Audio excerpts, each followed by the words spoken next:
Assalamualaikum warahmatullahi wabarakatuh. Hello students, how are you today? Okay, before we study, let's pray together. Play the game.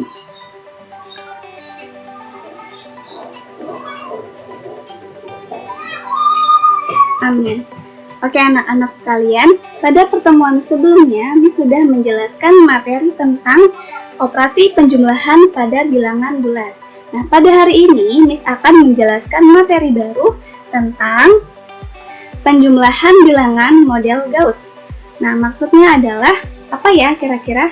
Nah, jadi Gauss ini adalah seorang tokoh matematikawan yang telah menemukan konsep perhitungan penjumlahan bilangan berurutan dari 1 sampai 100. Nah, misalnya seperti ini contoh soalnya. Tentukan hasil penjumlahan bilangan-bilangan berikut. 1 ditambah 2 ditambah 3 ditambah 4 ditambah sampai dengan ditambah 64. Nah, kalau kita menghitung manual, itu kan pasti membutuhkan waktu yang lama.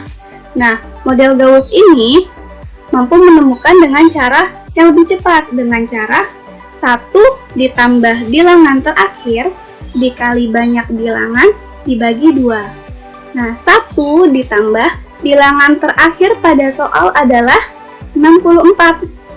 Jadi 1 ditambah 64 dikali dengan banyak bilangannya. Berarti angka yang terakhir kan 64 dibagi 2. Nah, 1 ditambah 64 yaitu 65 dikali dengan 64 dibagi 2 dan kita peroleh hasil akhirnya yaitu 2080. Nah, kalian bisa sambil buka ya buku matematikanya ya. Ini ada di halaman 8 sampai 9. Oke.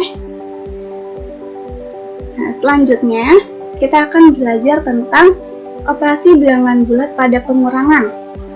Nah, jadi pengurangan ini dapat dinyatakan sebagai penjumlahan dengan lawan bilangan pengurang. Lawannya ya. Berarti kalau yang tadinya positif jadi negatif gitu ya. Nah, misalnya bandingkan hasil penjumlahan dan pengurangan berikut. 4 dikurang 3.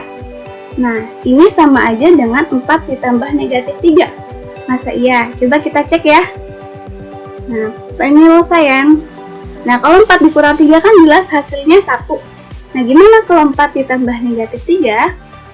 Nah, sekarang ada ilustrasinya nih dengan menggunakan metode garis bilangan.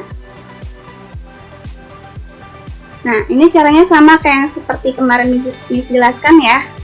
Jadi, dari 0 bergerak ke 4 ya, ke 4 karena kan 4-nya positif ya. Kemudian ditambah negatif 3. Nah, jadi bergerak ke kiri sebanyak 3 kali. Nah, makanya berhenti di angka berapa? Angka 1 dan ini adalah hasil akhirnya. 4 ditambah negatif 3 yaitu 1. Nah, 4 dikurang 3 kan jelas ya hasilnya 1. Nah, ternyata betul ya, 4 dikurang 3 itu sama dengan 4 ditambah negatif 3. Nah, di sini ada catatan. Mengubah operasi pengurangan menjadi penjumlahan, perhitungan menjadi lebih mudah. Nah, ini apalagi kalau kita pakai garis bilangan kayak gini nih. Jadi akan lebih mudah. Oke. Next. Nah, sekarang bandingkan hasil penjumlahan dan pengurangan berikut. 3 dikurang negatif 7 dengan 3 ditambah 7. Apakah hasilnya akan sama? Kalau 3 ditambah 7 itu sudah jelas ya hasilnya berapa? 10. Nah, sekarang 3 dikurang negatif 7. Apakah betul hasilnya 10 juga? Ya, kita cek ya sama-sama. Kita klik penyelesaian. Nah, diperoleh. Nah, dari 0 bergerak 3 ke kanan karena 3-nya itu positif. Kemudian dari 0 bergerak ke kiri sebanyak 7. Nah, berhentinya di titik 7 ini, negatif 7. Nah, kemudian jarak dari negatif 7 sampai dengan 3 itu ada berapa hitungan? Ada 10 ya. Dari negatif 7, 1, 2, 3, 4, 5, 6, 7, 8, 9, 10. Nah, jadi sama ya hasilnya ya, 3 ditambah 7 dengan 3 dikurang negatif 7. maka hasilnya akan sama saja. Oke, selanjutnya, nah, pengurangan dalam kehidupan sehari-hari. Jadi, bilangan bulat ini tuh dapat digunakan dalam kehidupan kita sehari-hari. Nah, misalnya ketika membuat yogurt. Nah, di sini ada ilustrasi kisahnya. Untuk membuat yogurt, susu sapi diolah dengan cara fermentasi. Kemudian, hasil olahan yang bersuhu 20 derajat Celcius disimpan pada tempat yang bersuhu negatif 5 derajat Celcius. Berapakah derajat perbedaan suhu tersebut? Nah, jadi ini yang diminta adalah selisih ya, selisih suhunya. Berarti kita bisa menggunakan metode pengurangan. Nah, di sini ada gambar skala suhu ya, skala suhu. Semakin ke atas suhunya semakin tinggi, nah semakin ke bawah suhunya semakin rendah. Nah, penyelesaiannya sebagai berikut. Nah, karena yang diminta adalah perbedaan suhu, maka pakai selisih atau pengurangan.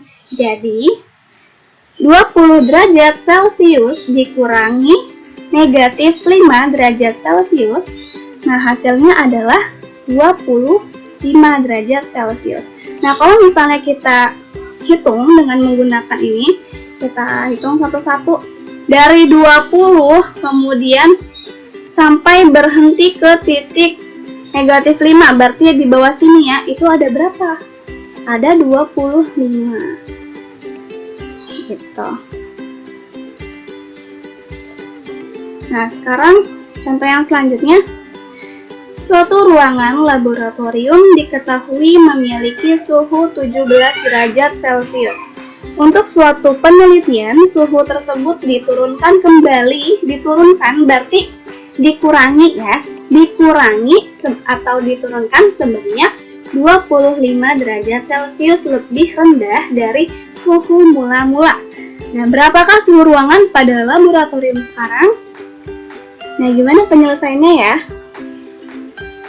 Nah, penyelesaiannya sebagai berikut. Suhu awal 17 derajat Celcius diturunkan sebanyak 25 derajat Celcius. Maka 17 derajat Celcius dikurangi 25 derajat Celcius, yaitu sama dengan negatif 8 derajat Celcius. Karena 17 dikurang 25, hasilnya adalah negatif 8 ya, atau minus 8 sama saja. Nah, jadi suhu ruangan dalam laboratorium tersebut sekarang yaitu negatif 8 derajat Celcius di bawah titik 0 derajat Celcius. Oke, paham ya?